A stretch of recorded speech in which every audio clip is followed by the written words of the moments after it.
Dan 2021 ini kita diberikan kepercayaan untuk pengadaan alat controlling itu. Nah, jadi semua televisi, semua penyiaran yang ada di Jambi akan kita kontrol di situ.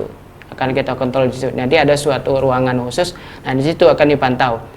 Seperti yang sampaikan ketua tadi, ada 75 penyiaran, baik televisi maupun radio. Jadi ada juga televisi yang sistem SSJ, sistem siaran jejaringan, yaitu yang TV nasional disiarkan ke lokal ya. Itu sekitar ada 15 ya tuh ya.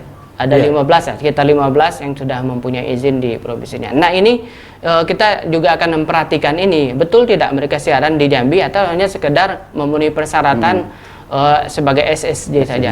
Nah, ini akan kita lakukan, termasuk dari konten yang mereka sampaikan. Masalah konten ini sangat penting. Nah, di dalam undang-undang ya, Undang-Undang Nomor 32 Tahun 2002 atau PKPI Nomor 1 itu memang lokal konten, muatan lokal, kearifan lokal itu diwajibkan ya, minimal 10%. 10%. Nah, ke depan ketua akan kita tingkatkan. Kita akan koordinasi, kita akan mengadakan rakor atau kunjungan kerja dengan TV lembaga penyiaran untuk meningkatkan itu. Ya kedua ya, mungkin masalah ASO analog setup ASO kita dengan kita taruh di belakang dulu. Saya menarik juga sebenarnya soal pengawasan tadi. Dari selama ini kita tidak perlu menyebut media mungkin. Ada nggak sih mungkin konten-konten siaran yang melanggar, khususnya yang lokal ya, mungkin baik itu dari norma susila dan segala macam. Kalau berbicara selama ini pasti ada. Pasti ada ya. Cuman karena memang ini terkait masalah integritas lembaga penyiaran, tidak mungkin kita sebutkan di forum ini gitu.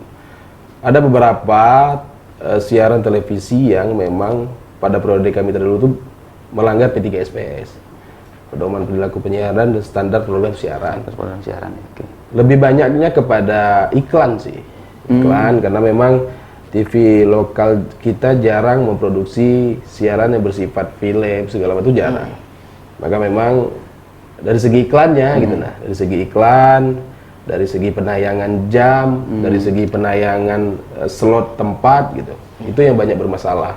Dan memang sudah kita lakukan teguran baik secara administrasi maupun teguran persuasif gitu.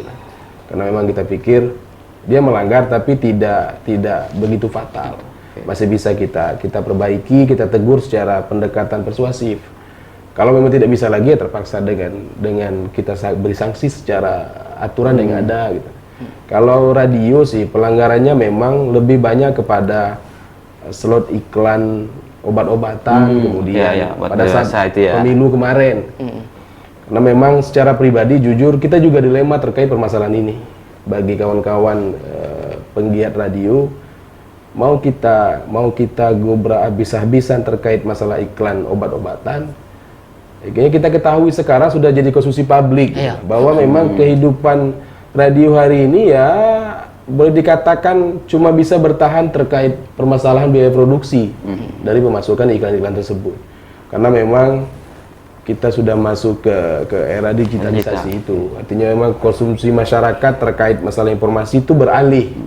Yang dulu kita kecil-kecil dulu kita tahu bahwa ya terkait masalah lagu segala macam itu cuma dari radio. Nah, kalau sekarang anak-anak kecil kita dengan mereka duduk santai sudah bisa. Gitu. Makanya memang pergeseran ini yang menjadi sebuah dilema bagi kawan-kawan penggiat radio. Maka memang kita berharap nanti teman-teman radio bisa menyesuaikan diri nih terhadap perkembangan digitalisasi. Karena memang tuntutan zaman kan. Tidak mungkin mereka tidak mengikuti itu. Kalau mereka tidak bisa mengimbangi dan mengikuti perubahan zaman itu, dari era analog ke era digitalisasi, mereka akan habis digilas oleh zaman.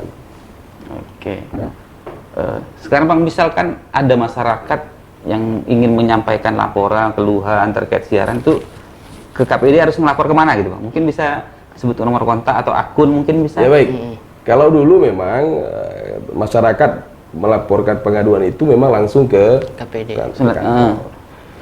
Nah, kalau sekarang alhamdulillah inisiatif teman-teman dengan kawan-kawan sekretariat yang ada di KPID, kita sudah ada Instagram, kita sudah ada Facebook, ada fanspage segala macam. Artinya memang kalau ada masyarakat yang merasakan siaran dan melihat siaran ini tidak sesuai dengan norma-norma yang ada, dengan aturan-aturan yang ada dan regulasi-regulasi yang ada, silakan laporkan itu baik secara langsung ke kantor KPID maupun ya komen di akun Facebook, akun Instagram yang ada nama KPID Jambi-nya. KPID Jambi. Mungkin memang nanti kita bisa promosikan bersama bahwa memang KPID Jambi itu ada Instagramnya, Bang, ya.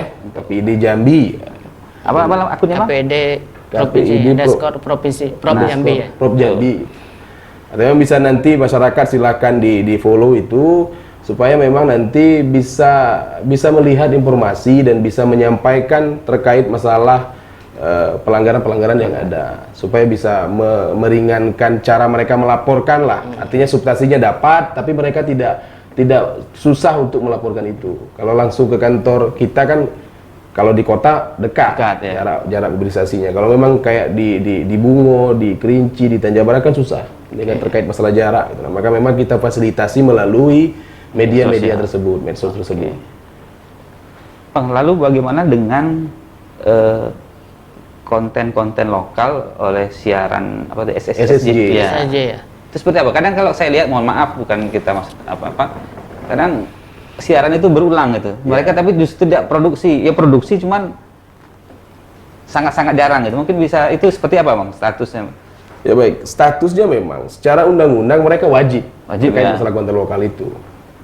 Ini jadi permasalahan yang klise sebenarnya di tengah KPID yang ada di daerah, yang ada di Indonesia ini, terkait masalah konten lokal, slot dan jam tayangnya. Jadi teman-teman SSJ ini mensiasati itu memang sesuai 10% memang dari durasi segala macam. Tapi mereka menayangkannya di jam-jam hantu kalau bicara. Kalau kami KPID mengatakan itu jam-jam hantu. Jam 11, jam 12 sampai ke atas. Artinya siapa yang mau nonton gitu kan? Karena memang ya kita berbicara media penyiaran ini kan tidak terlepas dari bisnis. Income segala macam.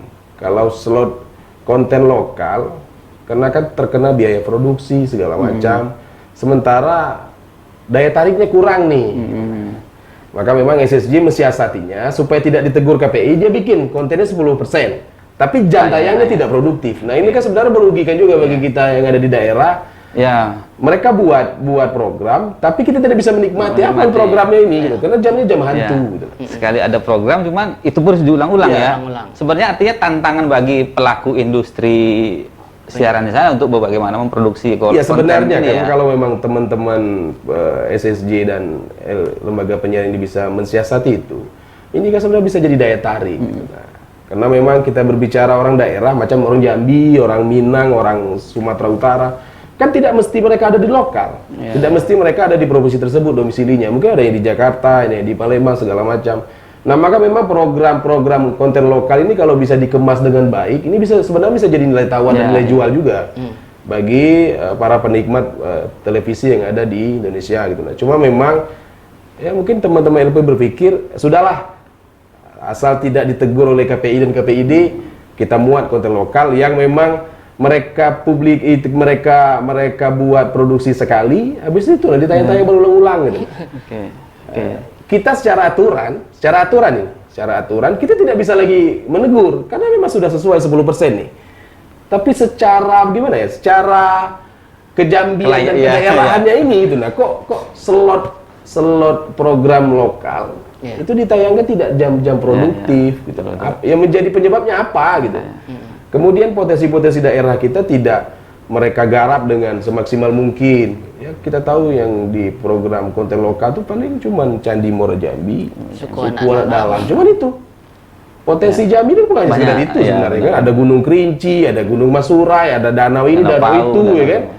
Yang bisa digarap. Kalau memang bisa digarap itu memang bagus. Ya, kalau saya lihat mungkin berarti sebenarnya di luar misalkan biaya dan segala macam, mungkin sebenarnya tantangan bagi pelaku di industri itu untuk memproduksi konten itu ya. Maka memang ya kita coba nanti silaturahmi, kita coba perkuat ini, kita coba dorong SSJ memang betul-betul ini konten muatan konten 10% untuk konten lokal ini memang dimaksimalkan dan difasilitasi jam-jam produktif supaya ada juga yang menonton nih Jambi ini apa gitu kan, potensi dari potensi wisata, sejarah segala macam kan bisa di blow up dari situ karena memang itu hak kita gitu, hak kita karena memang ya mereka bersiarannya di Jambi.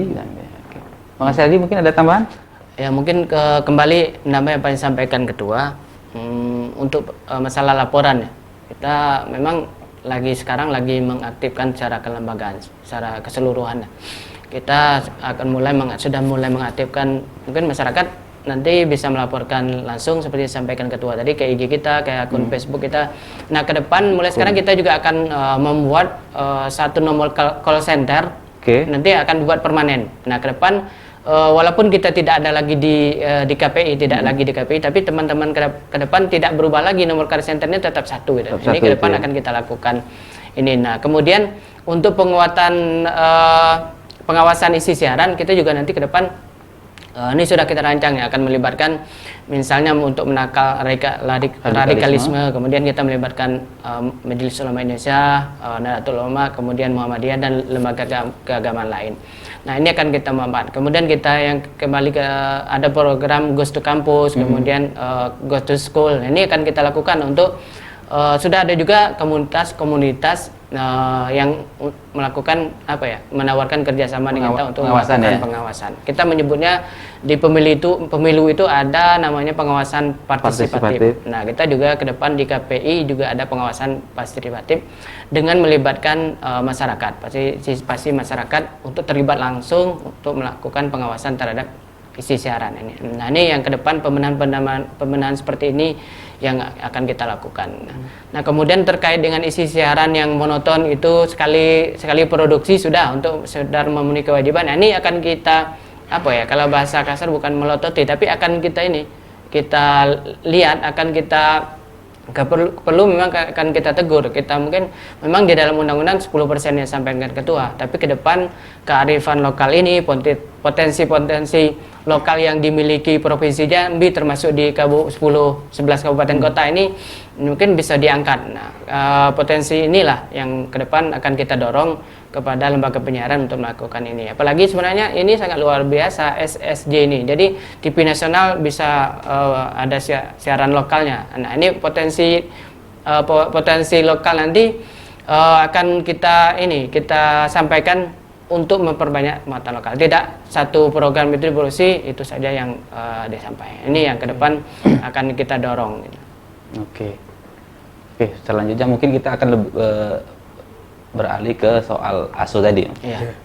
Dengan sebanyak itu 73 tadi lembaga penyiaran di Jambi. Pertanyaannya, siapkah mereka, Bang, untuk bertransformasi